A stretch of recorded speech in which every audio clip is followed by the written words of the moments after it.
Essence of the Body Mind. Sinfasyang, Riwayat Ceci, bagian 38. Mengentaskan kemiskinan dengan berkah dan kebijaksanaan. Ceramah Master tanggal 21 Januari 2006. Lahir, tua, sakit dan mati, semua ini mengikuti hukum alam. Lahir, kita membawa benih dari kehidupan lampau dalam kesadaran karma kita. Lihatlah, ada orang memiliki perilaku yang sangat baik. Orang akan berkata, orang ini memiliki temperamen yang baik. Betul, memiliki benih rasa syukur dibawa dari kehidupan lampau. Meskipun kondisi keluarga tidak ideal dan lain-lain, namun karma kesadaran dalam batinnya tiada dendam dan kebencian, dia selalu bersyukur. Namun kehidupan yang demikian masih harus tergantung apakah kita memiliki kondisi pendukung berkah. Jika kita tidak menanam kondisi pendukung berkah, kita akan hidup dalam kemiskinan dan kesulitan. Tidak dapat memperoleh sebab dan kondisi pendukung yang baik, dan tidak dapat mengubah kehidupan kita. Kita ada menanam kondisi pendukung berkah di kehidupan lampau. Kita baru ada kesempatan bertemu dengan penolong dalam kehidupan kita. Maka dikatakan, kita mempelajari Buddha Dharma bukan hanya dalam satu kehidupan. Saat kita berinteraksi dengan orang lain, menangani masalah dan benda, dimanapun kita berhenti, apakah kita memiliki kekeliruan? Dimanapun kita berhenti, apakah kita tercemar atau ternodai? Dimanapun kita berhenti, apakah kita ada menciptakan sebab benih yang tidak murni? Atau di mana tempatnya? Apakah kita ada menciptakan kondisi pendukung berkah? Ini semua memiliki hubungan erat dengan masa lampau, masa sekarang, dan masa mendatang.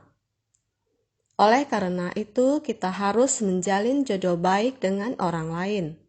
Kita harus senantiasa waspada. Kita jangan keliru. Batin kita tidak boleh tercemar.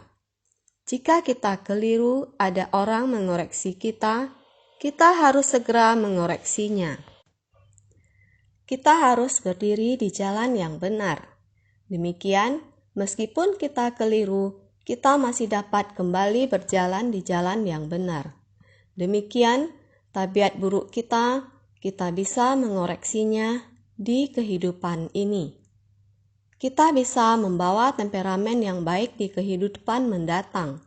Kehidupan ini, kita dapat memupuk perilaku kita menjadi lebih baik untuk menumbuhkan kebijaksanaan kita. Di kehidupan mendatang, kita bisa menjadi penolong bagi semua orang. Riwayat Ceci bagian 38. Mengentaskan kemiskinan dengan berkah dan kebijaksanaan. Kondisi dunia internasional 2000. 1 Januari 2000, masalah tahun 2000 tidak terjadi. 8 September 2000, sebanyak 189 negara anggota PBB menandatangani deklarasi Milenium PBB. Kondisi masyarakat Taiwan 2000. 18 Maret 2000, Chen Shui-bian dari Partai Progresif Demokrat terpilih sebagai presiden untuk pertama kalinya. Pemerintahan Taiwan berganti partai. 27 Oktober 2000, UN Eksekutif mengumumkan pemberhentian pembangunan pembangkit listrik tenaga nuklir Longmen. 31 Oktober 2000, topan Sangsane menerjang Taiwan. Pesawat Singapore Airlines mengalami tabrakan dan menelan 83 korban jiwa. Sejarah Ceci 2000. 1 Maret 2000, Kisah Master Cheng Yen dimasukkan ke dalam buku pelajaran di Amerika Serikat dan Kanada. 15 Maret 2000 peresmian Rumah Sakit Ceci Kuansan. 1 Juni 2000 program bantuan pengentasan kemiskinan jangka panjang di Quicho mulai dijalankan. Ceramah Master tanggal 3 Mei 2014 pada pelatihan relawan memahami asalnya masyarakat sekarang sungguh rumit. Perangkap sangat banyak. Perangkap seperti apa? Yaitu nafsu keinginan. Saya sering mengatakan kalian jangan mengira bahwa perekonomian di Cina saat ini lumayan baik. Di pedalaman tidak sedikit ditemukan orang yang membutuhkan. Saya mengatakan suatu hari nanti pasti akan ada perubahan. Benar-benar perubahan terjadi dengan cepat. Masih ingat kita pernah mampir di Quicho. Kita sedang terjun untuk membantu di lokasi bencana. Dikarenakan jalinan jodoh banjir besar membuat insan Ceci bisa masuk ke Quicho. Sejarah panjang kemiskinan. Ceramah Master tanggal 5 Maret 2006 pada pertemuan pagi relawan. Masih ingat untuk pertama kalinya, jejak langkah insan Ceci menapaki langkahnya di wilayah ini. Sungguh sulit dipercaya, tempat seperti itu masih bisa dihuni orang. Masyarakat di zaman sekarang sering ingin pergi ke pinggiran kota, pergi memanjat gunung, dan pergi ke berbagai tempat. Semakin aneh bentuk batu-batuan tersebut, semakin banyak orang yang akan tertarik ke tempat itu. Sebenarnya di balik gunung yang begitu indah, masih banyak masyarakat yang tinggal di sana dalam keterpurukan. Menjadi sejarah kemiskinan. Quicho sebenarnya salah satu provinsi termiskin di Cina. Ada satu pepatah lama, langit tidak cerah selama 3 hari, tanah tidak berukuran 3 mil pun, tubuh tidak berharga 3 tael perak. Bisa kita lihat seberapa sulit dan miskin kehidupan di sana. Tetapi mereka tidak ingin meninggalkan tempat itu. Turun-temurun seperti ini melanjutkan kehidupan demikian. Pertemuan pagi relawan tanggal 8 Februari 2003. Karena tanah tidak berukuran 3 mil pun di sana, semuanya berbukit dan dipenuhi dengan bebatuan. Bagaimana mereka dapat menanam tanaman pangan? Yaitu di dalam celah di antara bebatuan. Mereka memasukkan 1 atau 2 benih jagung. Kemudian mereka menunggu benih itu perlahan-lahan tumbuh menjadi jagung.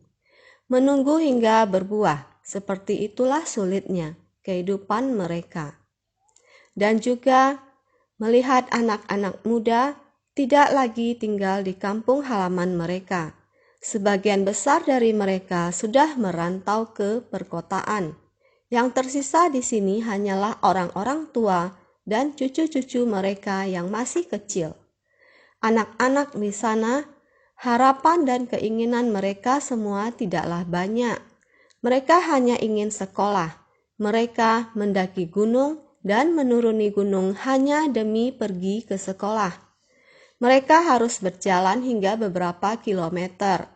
Mereka menggendong adik perempuan mereka di punggung mereka. Kakak-kakak mereka bergantian menggendong hingga ke sekolah untuk belajar. Tugas rumah atau PR mereka juga tidak kalah dengan lainnya. Pertemuan pagi relawan tanggal 5 Maret 2006. Anak-anak kecil itu demi untuk sekolah, berapa jauh mereka harus berjalan? Permisi tanya kepada orang dewasa yang ada di sini. Perjalanan sejauh 20 km. Berapa lama waktu yang kalian butuhkan? Tidak ada orang tua yang menemani mereka. Anak-anak itu naik dan turun gunung bersama. Jalan yang ditempuh sangatlah berbahaya. Dari sudut pandang kita, sungguh sangat berbahaya. Jika mereka berjalan sedikit ke pinggir dan tidak hati-hati, mungkin saja mereka bisa jatuh. Tapi anak-anak mereka sangatlah mandiri. Apakah orang-orang tua di sana tidak mencintai anak-anak mereka? Bukan, tapi itulah lingkungan mereka dan kehidupan mereka. Tidak ada pilihan lainnya lagi. Pertemuan pagi relawan tanggal 24 Juni 2006. Kita juga melihat seorang anak bernama Chunci. Keluarganya terdiri dari 5 orang. Ibunya pergi bekerja di tempat yang jauh. 2 orang bersaudara perempuan dikarenakan daratan Tiongkok terus menyerukan bahwa anak-anak harus menempuh pendidikan. Mendengar kedua kakaknya juga pergi bersekolah, sesampainya di sekolah perlu untuk menempuh perjalanan yang memakan waktu 1 hingga 2 jam. Perjalanan pulang pergi kira-kira memakan waktu 4 jam. Saat itu Chunci belum cukup umur untuk memasuki sekolah. Dia mengurus pekerjaan di rumah. Dia harus memberi makan dan mengembalakan kerbau. Dia juga harus memberi makan babi. Dia harus terbiasa dengan pekerjaan ini, sehingga pada saat itu, ketika kita hendak membangun perumahan cinta kasih Ceci, kita melakukan survei dari rumah ke rumah. Sehingga ketika tiba di rumahnya, anak ini tahu bagaimana cara menyambut tamu. Dia mengetahui ada orang yang ingin berkunjung ke tempatnya. Dia bergegas menjemputnya, mengajak tamu untuk masuk ke dalam rumahnya. Kemudian dia juga tahu untuk memanaskan air. Pada dasarnya tungkunya terbuat dari tumpukan batu. Seperti inilah dia memanaskan air. Meskipun semuanya sangat sederhana, tetapi melihat perilakunya yang sangat gesit laksana orang zaman dahulu yang mengumpulkan kayu bakar untuk menyalakan api. Demikian setelah menyalakan api dan menaruh air untuk dimasak, dia segera mencuci gelas hingga sangat bersih. Saat airnya mendidih, dia pun mengambil daun teh untuk diseduh. Saat sang wartawan bertanya kepadanya, "Apakah kamu pernah minum teh ini?" Dia berkata, "Saya pernah meminumnya. Enak juga. Apakah kamu sayang untuk meminumnya?" Dia kemudian diam, tidak menjawab. Sungguh sayang untuk meminumnya. Perkataan dari pembicaraan dengan dirinya sungguh menghangatkan, membuat setiap kalimat masuk ke hati setiap orang yang mendengar, membuat orang menyayanginya, sungguh ingin memeluknya sebentar. Setelah berbincang dengannya saat tamu mau pergi, dia mengantar tamu. Orang yang mengantar tamu harus berada di paling belakang, sehingga demikian tamu diantar keluar. Selain itu masih menyanyikan sebuah lagu sebelum berpisah dengan relawan Ceci. Terdengar sebuah lagu yang begitu bermelodi, ditemani dengan gunung yang naik turun tidak rata. Benar-benar membuat orang merasa bahwa orang pada dasarnya memiliki potensi demikian, kemampuan yang jernih. Pertemuan pagi relawan tanggal 8 Februari 2003. Ceci pernah mengirimkan beras. Kita membagikannya dalam 2 kali bakti sosial. Yang pertama adalah beras untuk 2 bulan. 1 orang mendapatkan 15 kilo. Kita memberikan beras, minyak goreng, dan juga gula. Selain itu juga ada biskuit. Melihat anak-anak memasak nasi menghangatkan tubuh di sekitar tungku, sembari menikmati nasi yang masih panas, saya pikir kembali, di hari itu adalah hari yang paling menggembirakan untuk mereka. Melihat anak-anak yang masih begitu kecil tetapi sudah mengerjakan pekerjaan rumah, harus menjaga adiknya, selain itu masih harus sekolah, tiada keluh kesah, hanya harapan yang dinanti. Yang pertama, mereka mengharapkan agar ada buku pelajaran. Yang kedua, mereka berharap agar ayah ibu saat perayaan tahun baru bisa pulang ke rumah. Kelas intensif pegawai Ceci tanggal 11 Oktober 2008.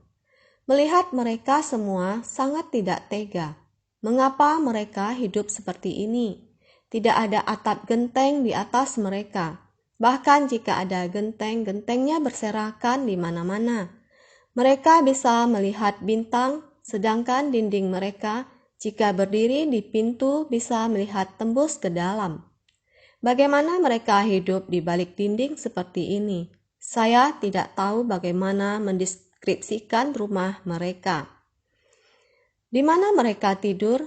Beberapa tidur di lantai. Memasak di sebelah mereka tidur, dengan pot yang rusak di atas kompor dari batu. Mereka menyalakan api di lantai dan tidur juga di lantai. Saat hujan, selimut mereka menjadi basah. Setiap bagian dari rumah mereka rusak. Ini sangat tidak tega melihatnya.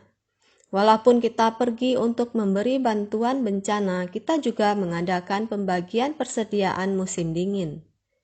Meskipun kami membagikan selimut baru, saat hujan datang, bukankah selimut itu tetap akan basah? Ini bukanlah solusi akhir. Apa yang harus kita lakukan untuk menolong orang parubaya dan anak muda untuk kembali ke desa? Satu-satunya solusi adalah memindahkan seluruh desa. Program pengentas kemiskinan di Kwico. Kelas intensif pegawai Ceci tanggal 11 Oktober 2008. Masih ingat tentang pertemuan pembahasan rumah sakit Ceci? Saya mengajukan ingin membantu mereka memindahkan desanya. Dan seluruh relawan Ceci mengatakan, mana mungkin bisa, karena Kwico terkenal dengan sangat miskin. Lalu saya berkata, apakah kalian tahu bagaimana sejarah itu dibuat? Itu terbangkitkan karena ada hubungan antara interpersonal perorangan. Setelah sekian lama, kita seharusnya menggunakan hubungan interpersonal pada zaman sekarang ini untuk mengubah sejarah kemiskinan yang sudah lama berlalu itu. Marilah kita menggunakan momen sekarang ini untuk memanfaatkan masa sekarang, mengumpulkan cinta kasih orang-orang. Ada kesempatan seperti ini untuk menolong orang yang terperangkap di dalam gunung dan yang menderita pada lingkungan mereka. Kita bisa membebaskan penderitaan mereka yang telah lama. Dalam bertahun-tahun lamanya, membawa anak mereka untuk kembali pulang ke rumah dari segala penjuru dan memperbolehkan cucu mereka untuk sekolah lokal. Dengan cara satu-satunya seperti ini, kita dapat mengubah hidup mereka. Semuanya tercipta dari pikiran manusia kita. Asalkan ada niat dan kekuatan tekad, tidak ada yang tidak bisa kita lakukan. Pertemuan pagi relawan tanggal 7 April 2002. Jadi kami berkomunikasi dengan pemerintah setempat, berharap dapat membantu keluarga yang tinggal di daerah dengan transportasi yang sulit dan rumah-rumah yang hampir roboh, yang tidak layak untuk dihuni. Membantu keluarga seperti ini untuk pindah, tentu saja kita juga akan membantu mereka membangun kembali rumah mereka. Permukaan jalan di gunung sangat tidak rata. Tahukah kalian seberapa sulit untuk mengantar bahan bangunan ke sana? Lihatlah, inilah hati penuh cinta kasih dari para relawan Ceci. Di tanah ini, mereka menghadapi kesulitan demi kesulitan. Sudah biasa membangun satu persatu. Melihat mereka sekarang sudah mempunyai tempat tinggal yang aman, tidak lagi khawatir bocor saat hujan atau kedinginan saat angin bertiup. Melihat semua itu, hati merasa sangat tenang. Hadirin, jika memiliki niat, tidak ada yang tidak bisa dilakukan. Sejak tahun 1997, kita mulai di sana. Selain membantu menyediakan tempat tinggal mereka, kita masih harus membantu memperhatikan kehidupan mereka. Harus membantu mereka memikirkan cara mudah untuk mencari nafkah. Kita juga memindahkan mereka dari pegunungan yang terpencil keluar, sehingga mencari pekerjaan atau menjalankan usaha kecil sudah tidak sulit lagi. Lalu jika melihat anak-anak, yang terpenting adalah pendidikan. Hanya dengan pendidikan ada harapan.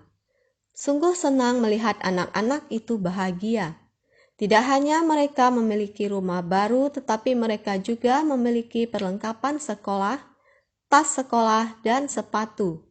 Ada sepatu.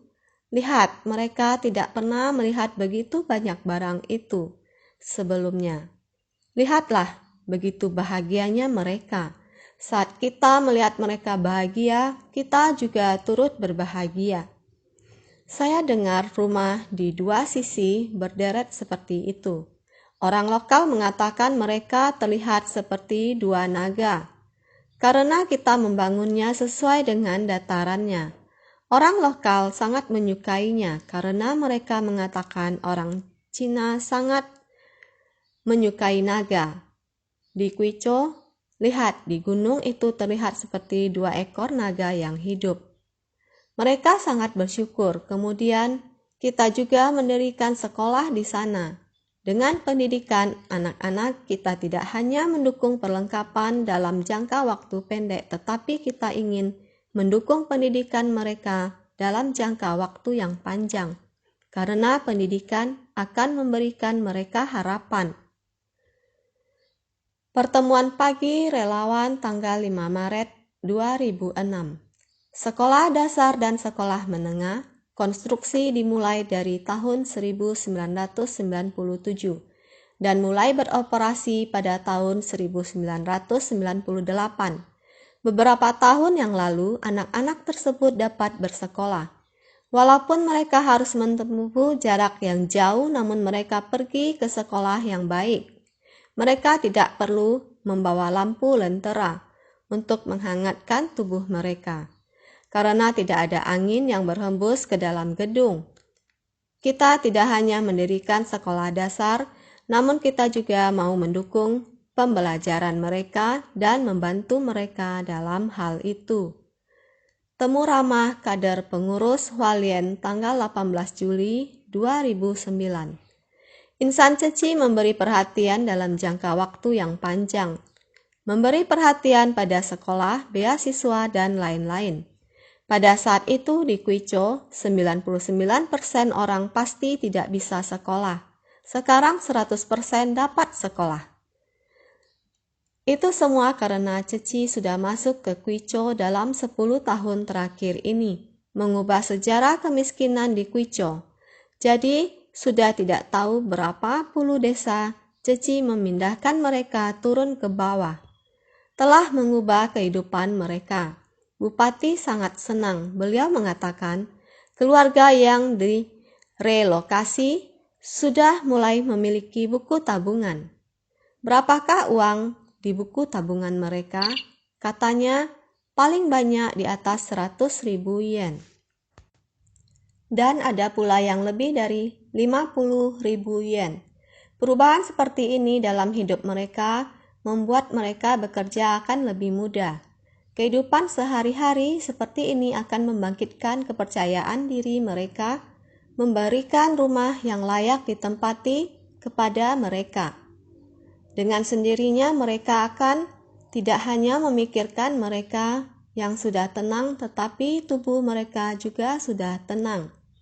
Mereka memiliki rumah, juga memiliki sebuah keluarga yang sempurna. Ada 3 generasi yang hidup dalam satu atap. Ayah dan anak berkumpul. Anak bisa bersekolah dan belajar. Orang tua dapat memulai bisnis kecil-kecilan, bisa pergi bekerja, keluar rumah dan pulang, dan lain-lain. Jadi, raga dan pikiran menjadi tenang, seperti sebuah rumah, maka mereka menikah. Pertemuan pagi relawan tanggal 8 Februari 2003. Saya masih ingat pada sebuah desa. Kita membantu mereka membangun rumah. Batu-batu harus dipalu sepotong demi sepotong. Tentu saja tidak tega menggunakan bahan peledak. Masih menggunakan tenaga manusia memukulnya, sepotong demi sepotong, agar mereka mempunyai tempat rata dan mulus untuk membangun rumah. Inilah yang kami bangun untuk mereka. Ada lebih dari 30 kepala keluarga di desa ini. Setelah pembangunan selesai, mereka pindah. Selama ada insan ceci, kemanapun tempat sepasang kaki bisa melangkah, kemanapun tempat mata bisa melihat, kemanapun tempat sepasang tangan dapat meraih, mereka akan mempunyai kesempatan untuk menerimanya. Jadi, jika kita lihat ada untung dan sial, yang beruntung walaupun miskin dapat bertemu dengan ceci.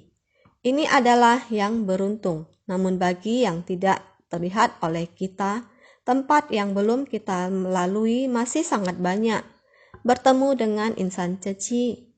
Insan ceci bersumbangsi dengan penuh cinta kasih dan juga kesempatan untuk dicintai mereka. Sangat mengharukan. Ya, kita masih harus lebih berusaha. Tindakan yang mengubah sejarah. Ceramah Master tanggal 7 September 2010 pada acara 20 tahun pelestarian lingkungan bagian utara.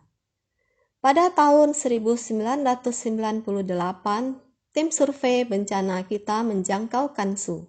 Bencana apa yang terjadi di sana? Kekeringan. Kekeringan telah berlangsung selama bertahun-tahun. Dahulu pegunungan di sana juga sangat indah. Namun setelah ratusan dan ribuan tahun, orang-orang terus pindah ke puncak gunung dan melakukan pengembangan dengan menebang pohon dan sebagainya. Karena itu, kini sebagian besar wilayah Kansu telah mengalami penggurunan. Ceramah pagi Master, tanggal 5 September 2005. Mereka tidak bisa memperoleh air tanah, juga tidak bisa mengambil air sungai.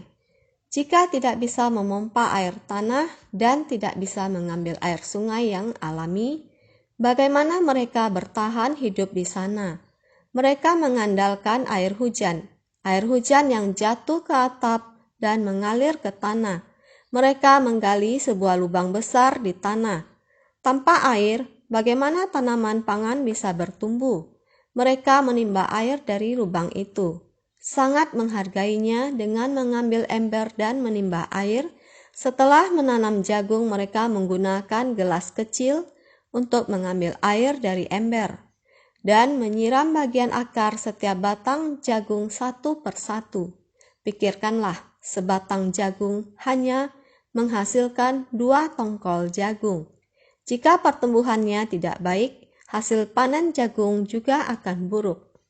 Warga di sana mengandalkan hasil panen jagung untuk bertahan hidup. Kita bisa membayangkan penderitaan mereka. Kekurangan air saja sudah sangat menderita. Saat pergi untuk melakukan wawancara, kita melihat seorang perempuan dari satu keluarga yang pergi untuk menimba air. Air di dalam penampungan air terbatas karena hanya ada sekali musim hujan dalam setahun. Agar air di dalamnya cukup untuk kebutuhan keluarga ini selama setahun, mereka harus sangat menghemat penggunaan air. Jadi dia harus naik dan turun melintasi beberapa gunung, mengambil sambil memikul ember berisi air dengan terengah-engah. Sesungguhnya air apa yang ada di dalam ember? Air yang sangat keruh. Kita bisa melihat bahwa kehidupan seperti ini bukan hanya kekurangan air, tetapi juga hidup miskin. Laki-laki harus pergi ke daerah lain untuk mencari nafkah. Yang tinggal di rumah hanyalah kaum lansia dan anak-anak. Jadi para ibu rumah tangga parubaya dan gadis mudalah yang memikul air. Saat kita bertanya kepadanya, dia berkata bahwa memikul air adalah tanggung jawab perempuan. Sudah berapa lama memikul air seperti itu? Sudah puluhan tahun. Demikianlah mereka menjalani hidup setiap hari. Jadi, seumur hidup mereka menghabiskan waktu untuk memikul air. Jika tidak memikul air ke rumah, keluarga mereka tidak bisa bertahan hidup. Pikirkanlah, bukankah kita yang terlahir di lingkungan yang jauh berbeda, hendaknya menjalani hidup dengan penuh rasa syukur dan menghargai lingkungan kita. Pertemuan pagi relawan tanggal 3 Mei 2011. Sejak kemarau panjang pada tahun 1998 menjadi bencana, telah mencapai tahap kekurangan tetesan air. Jadi kita pada tahun itu menginjakan kaki di tanah ini mulai tanggal 30 April hingga awal Mei. Setelah melewati seluruh dataran tinggi Laos yang gersang ini, saya menyadari betapa sengsaranya setiap rumah tangga. Jadi jalinan jodoh terbentuk mulai dari saat itu. Membantu mereka membuat sumur air. Sumur air artinya tergantung pada turunnya hujan. Menggali lubang di tanah di depan pintu rumah mereka, dan bila hujan turun, air dari atap rumah ataupun dari lantai akan terkumpul masuk ke dalam sumur air tersebut. Ini harus tergantung pada hujan turun. Air akan tersedia saat musim hujan. Acara syukuran pelestarian lingkungan wilayah Distrik Utara 20, tanggal 7 September 2010. Jadi setelah mereka mendapat sumur air, kehidupan mereka berubah. Tanaman dapat diambil dengan air dari sumur air untuk menyiram jagung. Secangkir gelas kumur-kumur, 1 gelas air untuk 3 tanaman jagung. Lihat mereka, segelas air seperti ini, betapa menghargai. Sungguh, seluruh ladang jagung hanya mengandalkan secangkir untuk menyendok. Secangkir air menyirami 3 tanaman seperti ini. Menyirami 3 tanaman. Jika kita di Taiwan hanya memegang selang air yang demikian panjangnya, kemudian mulai untuk menyemprotnya, sangat tidak menghargai air. Mereka di sana seperti ini, meskipun mereka menyiramnya seperti ini, jagung mereka juga selalu tumbuh ditanam. Mereka juga menyiram kentang seperti ini. Jadi perekonomian mereka telah berubah menjadi lebih baik. Yang paling senang adalah para wanita itu tidak perlu memikul air. Jadi mereka dapat fokus menjaga rumah tangga mereka dengan baik. Diskusi Profesor Ceci University tanggal 31 Agustus 2010. Sumur air bawah tanah adalah untuk sebuah keluarga. Kehidupan, kondisi ekonomi berubah menjadi baik. Di saat yang sama saya mengingatkan bahwa dengan demikian kemungkinan perubahan iklim di masa mendatang akan semakin lama semakin ekstrim. Mungkin di masa yang akan datang, bahkan tetesan air hujan juga sulit untuk turun. Ataupun saat akan lebat atau air hujan akan sangat lebat, ataupun ketika kekeringan akan sangat kering. Tidak selaras di atas gunung telah berubah menjadi sebentuk gunung yang menjadi seperti padang pasir. Hanya ada sebuah cara manusia meninggalkan tempat tersebut. Gunung ini barulah memiliki kesempatan untuk bisa kembali merevitalisasi diri. Karena ada manusia yang tinggal, maka selamanya akan membuka lahan, sehingga mesti membiarkan manusia meninggalkan gunung tersebut. Di tempat tersebut ada turun hujan, barulah sumur air yang kita berikan ada gunanya. Tidak ada turun hujan, sumur air yang kita berikan tidak akan ada gunanya. Ceramah pagi Master tanggal 14 Agustus 2027. Saya berharap dapat di tanah dataran, tempat yang lebih dekat dengan dataran, lebih dekat dengan sungai, untuk memindahkan perkampungan mereka. Semua orang lebih susah sedikit, dapat membuat mereka bertahan hidup secara turun-temurun. Tidak perlu membuat orang yang di gunung, orang setengah baya, anak muda meninggalkan kampung halaman untuk pergi merantau. Selama 1 tahun, tidak bisa untuk pulang kampung menjenguk orang tuanya yang sudah tua. Tidak perlu membuat orang tuanya yang sudah jompo di kampung halaman, tidak ada yang menjaganya. Tidak perlu membuat kanak-kanak dijaga oleh yang kakek neneknya.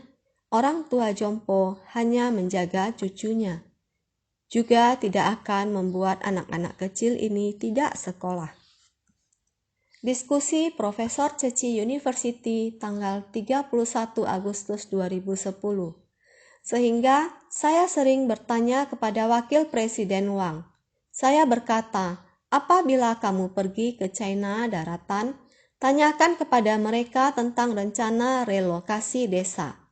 Wakil Presiden Wang juga mengatakan ingin merelokasi desa ke lereng gunung. Kalau tidak akan ada tanah di tanah dataran lagi.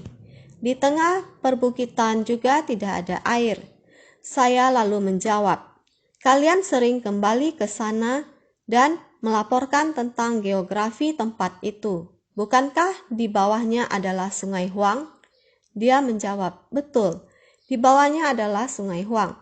Lalu saya pun berkata, air di Sungai Huang tidak akan kering, sehingga kita dapat menggunakan air arus balik dari Sungai Huang.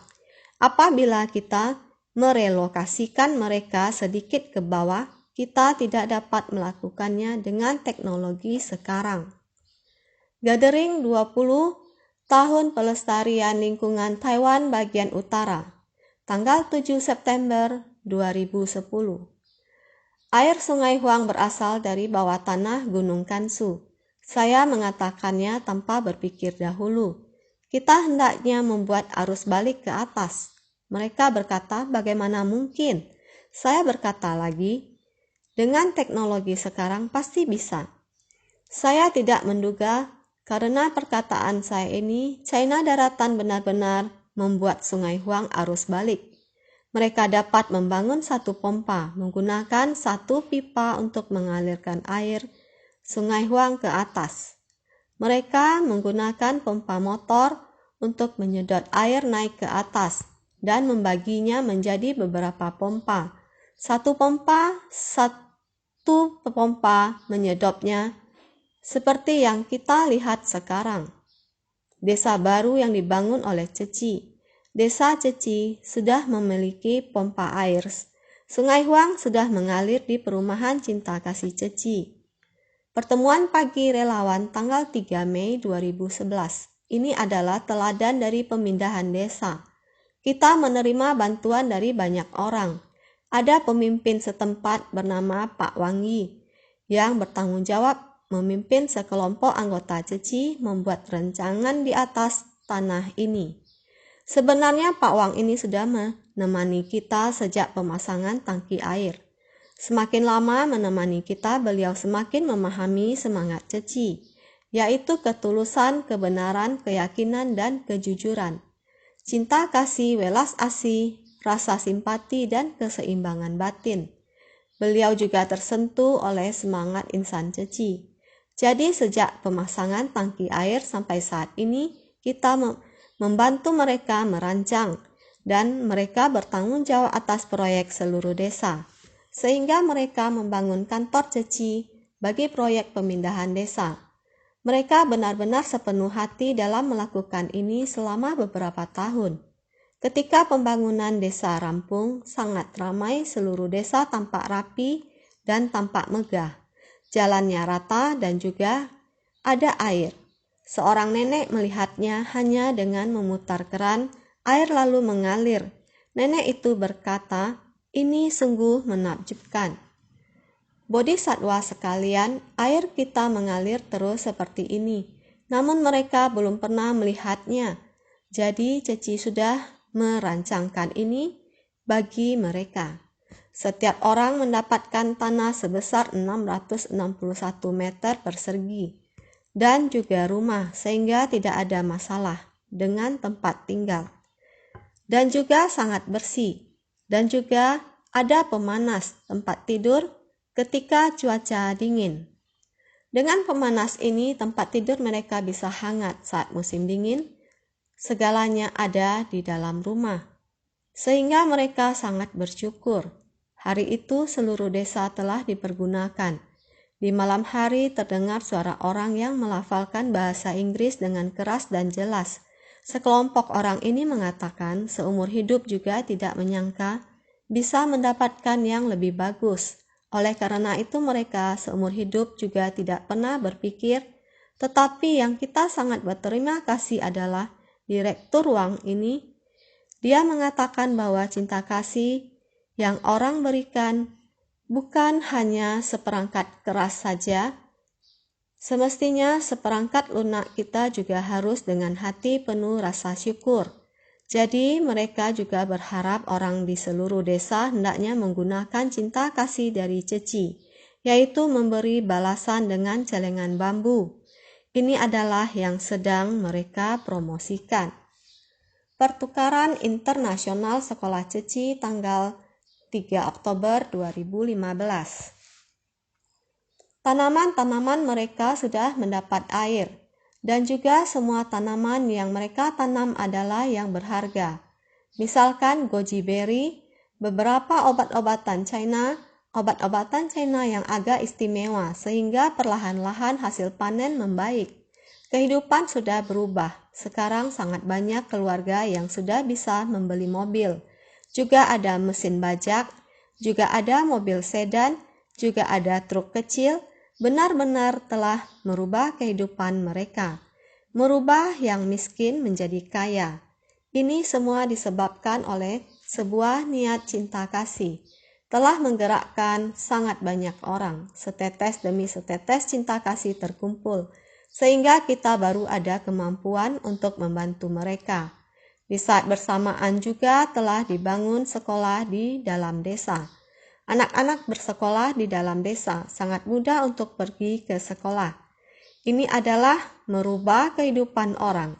Meskipun jarak antara Taiwan dan Tiongkok begitu jauh, tetapi di seluruh dunia ini kita di bawah langit yang sama, di tanah yang sama. Perasaan dari bisa membantu orang sungguh sangat menyenangkan. Gathering 20 tahun Pelestarian Lingkungan Taiwan Bagian Utara, tanggal 7 September 2010. Saya sangat berterima kasih juga sangat terharu. Taiwan memiliki titik awal pelaksanaan. Bagaimana menghargai sumber daya air. Bagaimana mempertahankan dan menyayangi tanah dan air. Berharap orang-orang akan meneruskan ini. Gunung akan mempunyai kesempatan untuk beristirahat dan menyehatkan diri. Jika manusia tidak tinggal di sana, maka tidak akan terus-menerus melakukan reklamasi. Tidak akan terus-menerus menanam padi dan gandum. Di sana dapat melakukan reboisasi. Di sana membiarkan pohon bertumbuh. Manusia harus meninggalkan tempat tersebut. Manusia tidak boleh tinggal di sana. Pohon ditanam kembali agar gunung yang bagaikan gurun pasir dapat berubah menjadi gunung yang mampu menahan dan menjaga sumber air. Ini merupakan tempat cadangan air yang ada di gunung. Ini merupakan hal yang sangat penting. Maka saat menghadiri konferensi PBB, agar saya membicarakan tentang sumber daya air, LSM Internasional perlu belajar dari seseorang yang belajar tentang sutra. Sudah sangat banyak orang yang perlu untuk memahaminya. Saat kekurangan air, harus melakukan apa? Kita harus menyisakan gudang air ini, mengumpulkan semua air ke bawah tanah. Intinya sangat banyak hal yang membuat orang tersentuh sangat terharu. Temu ramah relawan Shanghai tanggal 25 Januari 2006. Dulu saya pernah mengatakan, dulu orang melampaui Taiwan menuju Tangshan. Demi nyawa, kehidupan kita sekarang di Taiwan melampaui Tangshan. Demi mengembangkan jiwa kebijaksanaan mereka, menggunakan cinta kasih yang murni dan jernih, bersyukur dan menghargai. Berharap setiap tempat ada seorang Bodhisattva Avalokitesvara. 2 Bodhisattva Avalokitesvara juga bisa. 500 manusia awam bergabung maka akan menjadi 1 Bodhisattva Avalokitesvara. Berharap kalian mengajak Bodhisattva dunia, cinta kasih menyebar luas di dunia. Di China baru bisa benar-benar menginspirasi semua orang. Berharap Ceci di sana menjadi sebuah aliran jernih di masyarakat. Berharap sekarang mereka sedang berkembang dalam beberapa tahun ini. Terus mengembangkan perekonomian. Demikian sangat mudah kehilangan arah, sehingga aliran jernih kita harus segera berkembang di sana. Sehingga sedikit banyak bisa berbuat untuk menjernihkan sebuah aliran jernih. Pengusaha Taiwan kita, karena Ceci berasal dari Taiwan, insan Ceci dari pengusaha Taiwan menjadi teladan menggunakan aliran jernih ini untuk mengembangkan jiwa kebijaksanaan.